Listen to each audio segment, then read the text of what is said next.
Welcome students, as we have promised, today we are going to analyze a truss which is subjected to temperature stress as well as lack of fit. This particular numerical was asked at winter 2016 examination at Rashtrasant Tukadoji Maharaj Nagpur University. It says, analyze the truss as shown in the figure if the temperature of all its members.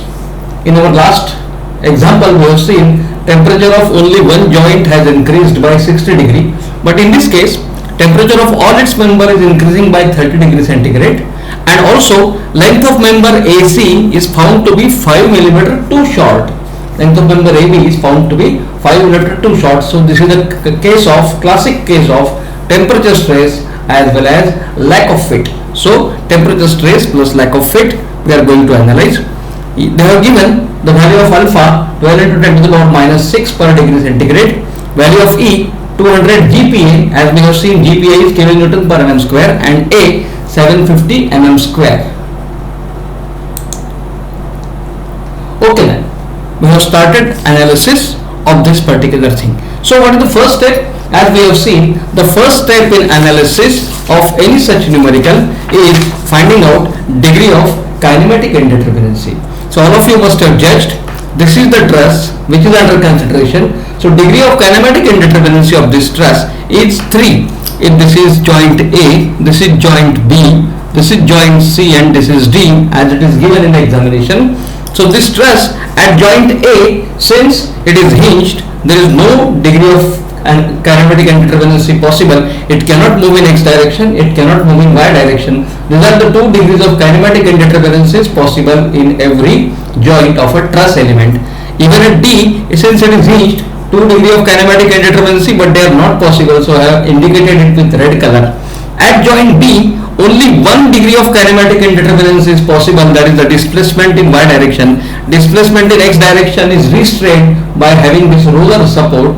And then at joint C, since it's a free joint, it has got 2 degrees of kinematic indeterminacy. So 1, 2 and 3 are the possible degrees of kinematic indeterminacies, whereas 4, 5, 6, 7 and 8 are non-possible degrees of kinematic indeterminacies. This is what we have seen in our all previous examples. So degree of kinematic indeterminacy is 3. Delta C in x direction, that I have numbered 1. Delta C in y direction, that I have numbered 2. And delta B in y direction, that I have numbered 3. And all other non-possible degrees of kinematic indeterminacies I have numbered in red color as per our usual practice.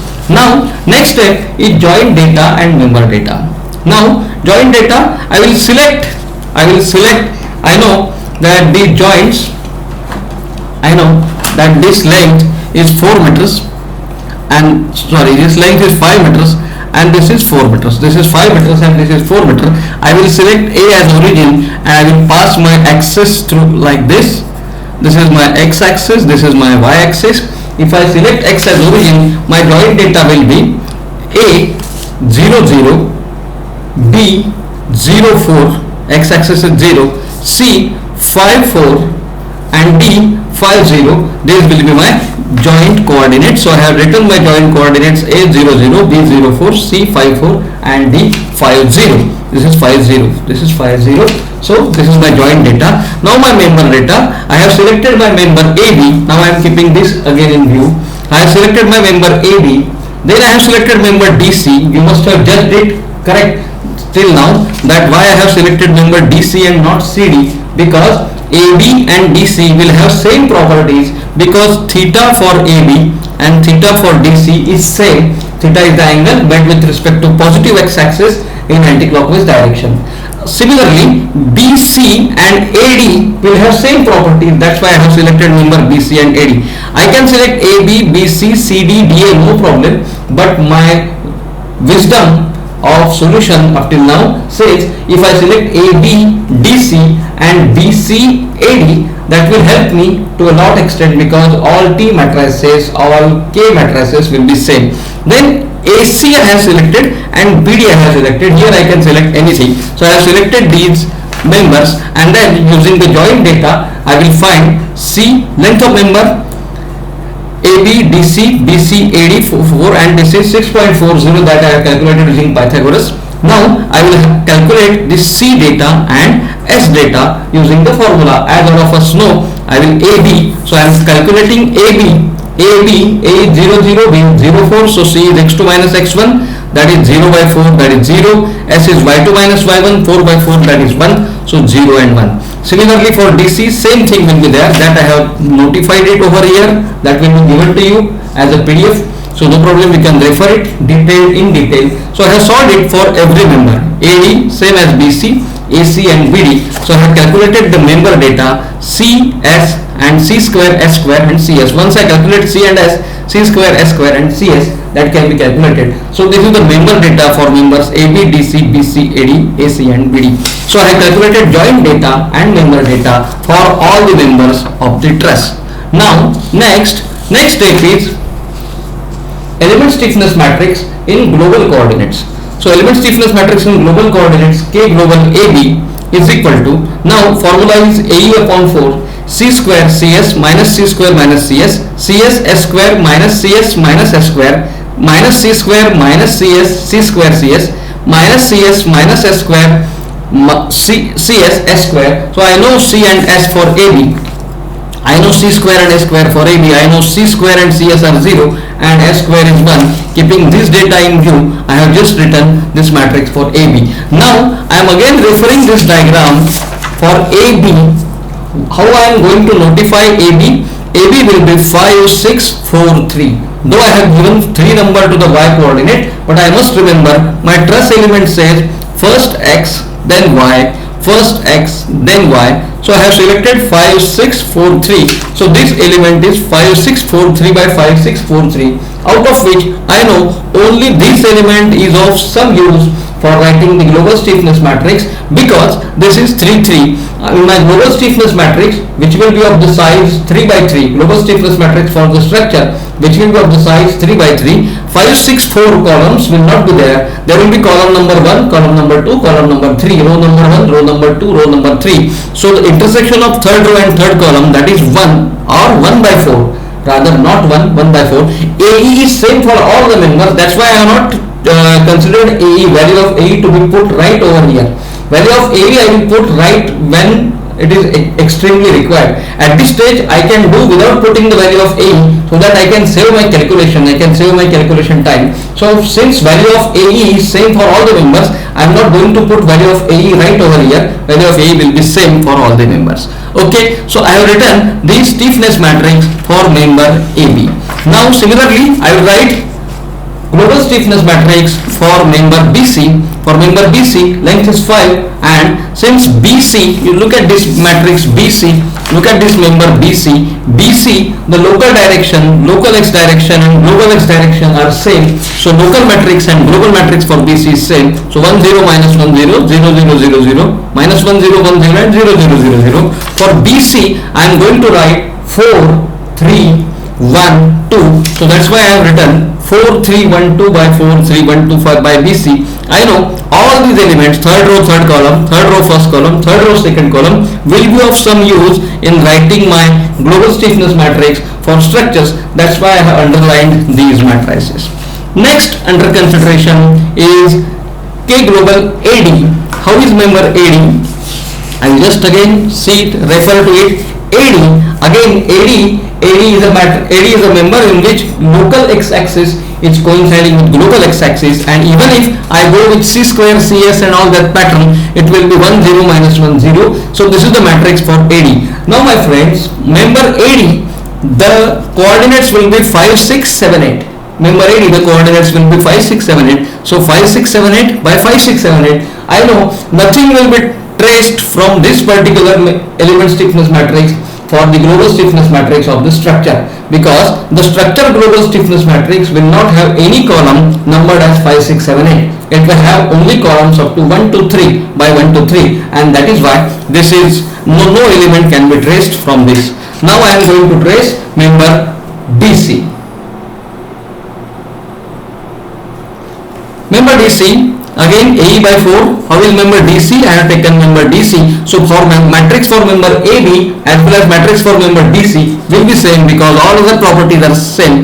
If I refer to my properties also, it will be same. So for member DC, the element stiffness matrix in global term will be 0 0 0 0 0 1 0 minus 1 0 0 0 0 0 1 0 minus 1, and remember DC will be referred as 7812 by 7812. So 7812 by 7812. I know for my global stiffness matrix of a structure, column 1, row 1, column 2, row 2, only these four elements will be referred for my global stiffness matrix of a structure, and other elements will not be referred. That's why I have underlined only these elements, out of which these three elements are 0. This is 1 by 4, that is 0.25. So I am going to refer it at my later stage for my global stiffness matrix for the structure. Now I am writing global stiffness matrix for element AC. AE, I know length is 6.4. AE is same for all the members. I have calculated C square CS minus C square minus CS, CS S square minus CS minus S square minus CS minus C square minus CS, C square CS minus CS minus S square, C square CS S square, that is the matrix.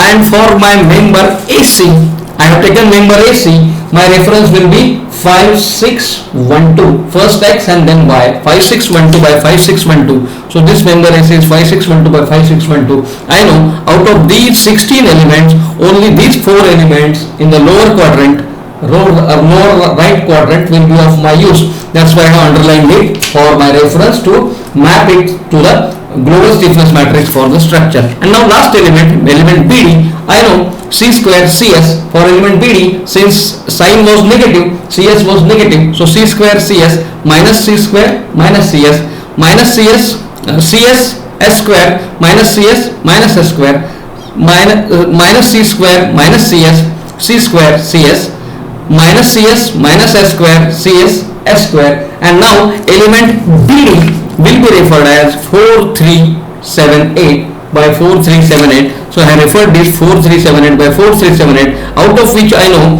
only third row, third column will be in picture for global stiffness matrix of a structure, and that is why I have underlined this particular thing.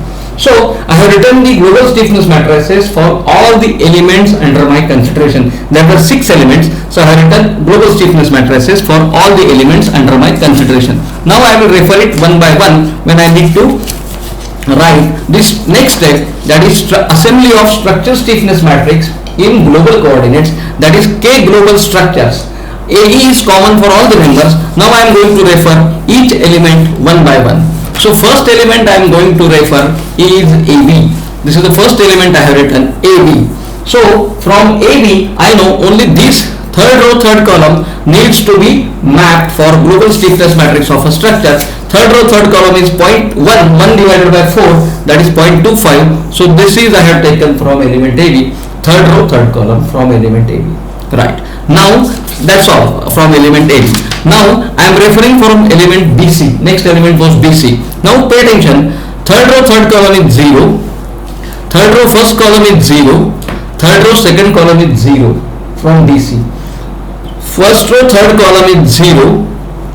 First row, first column is 1. 1 divided by 5, that is 0.2 from BC. And first row, second column is 0. That is what I have mapped. Now second row, first column 0. Second row, second column 0. And second row, third column 0. That is what I have mapped from K element BC. Now I am writing from member AD.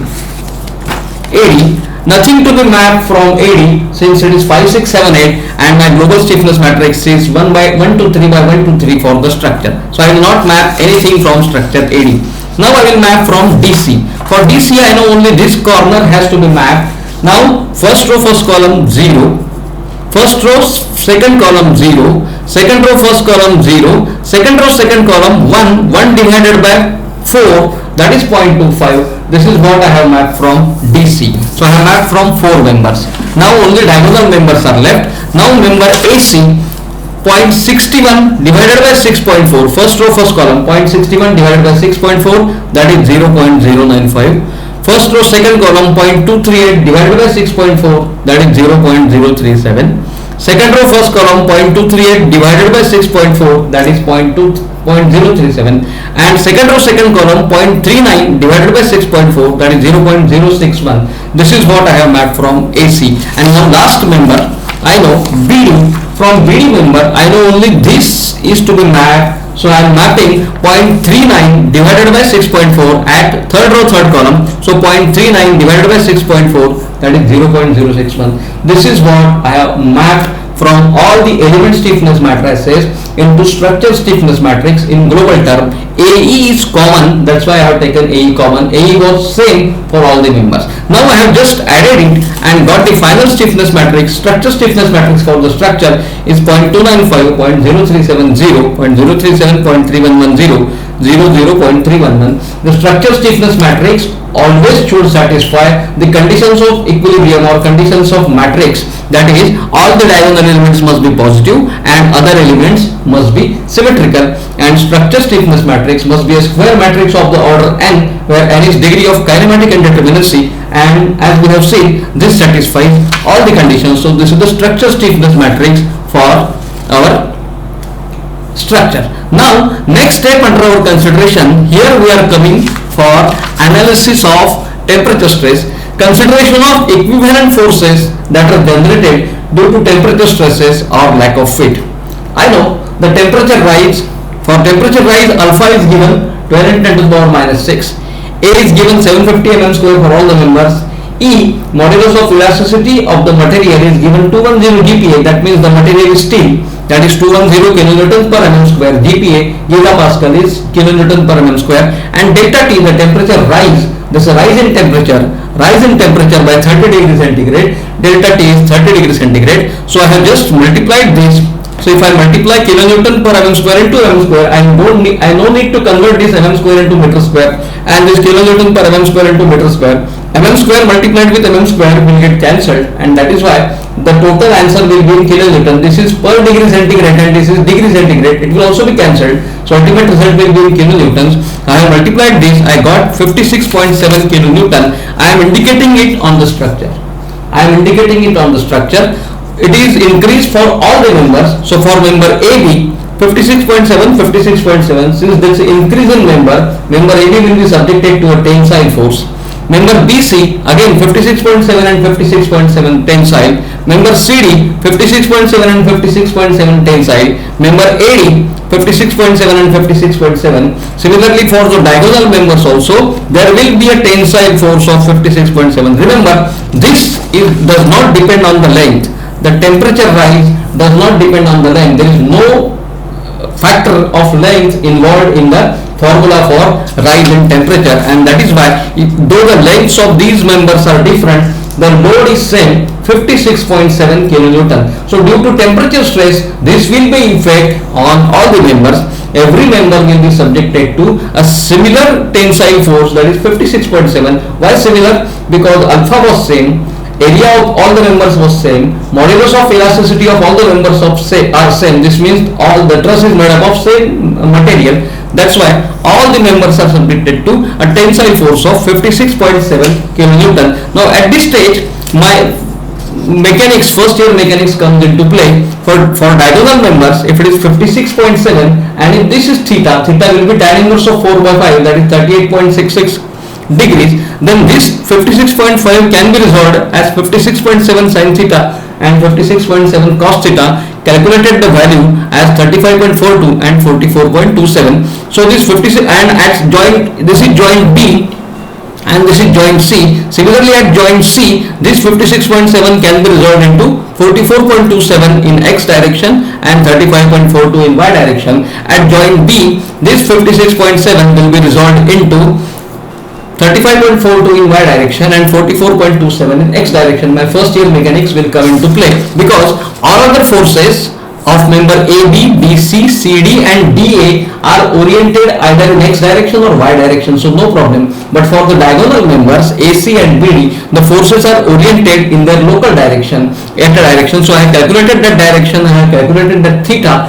and that force has been resolved into global x and global y direction. For that members AB and AC and BD, the forces, the tensile force is oriented in local x direction. It's along the axis, and that is why I need to resolve it in global x direction and global y direction. That is how I have resolved it into global x direction and global y direction.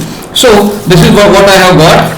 This is my member B, this is my joint C, This is my coordinate 1, 2, 3. So at joint B, I have seen, at joint B, I have seen, just now I have seen, this is 35.42. This is 35.42 due to the member BD and 56.7 due to the member AB.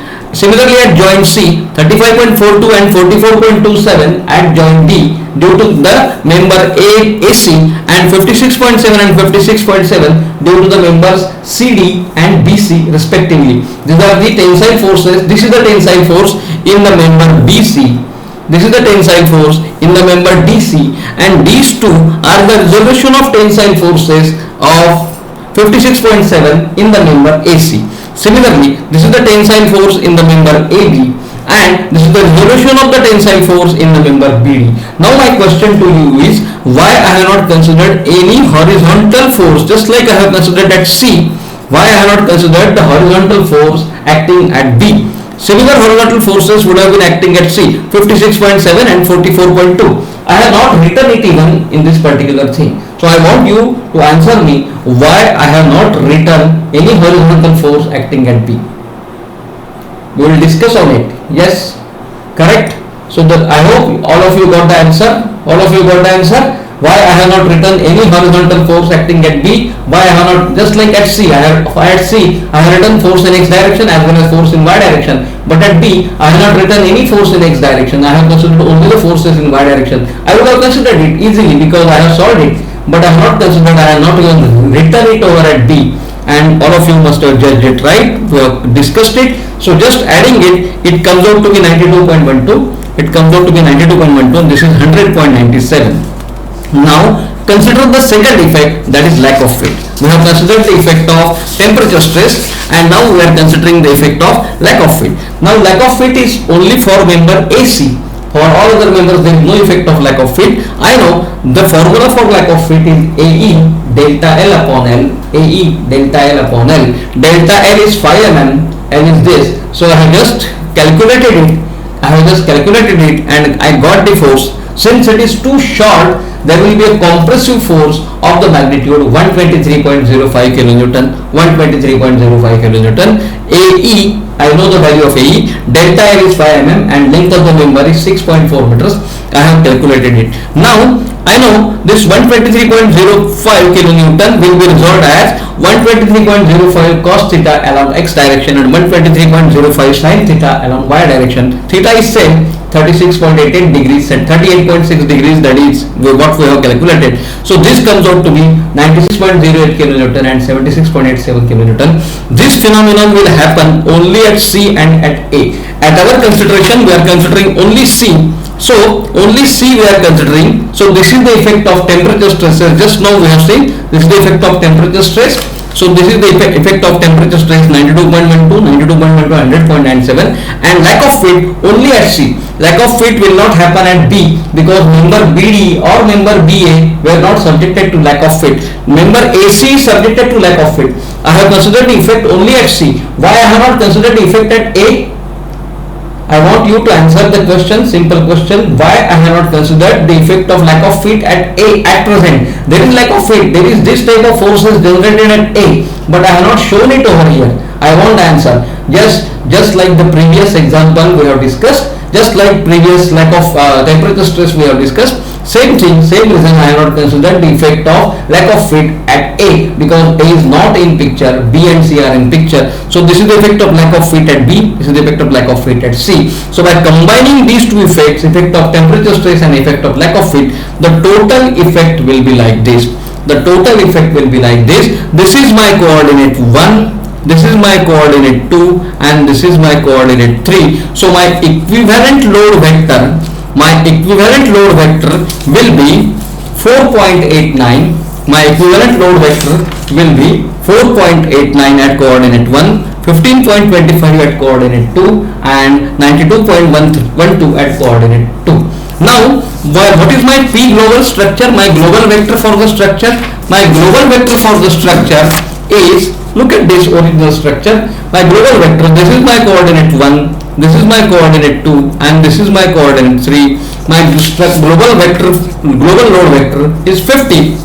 global load vector is 50 minus 60 and 0, and the structure equilibrium equation says next step is structure equilibrium equation, P global structure plus P equivalent structure is equal to K delta. So P global structure I know, P equivalent structure I know, K I have already calculated, only unknown is delta. So there are three simultaneous equations with three unknown. I got delta 1 equal to this, delta 2 equal to this, and delta 3 equal to this.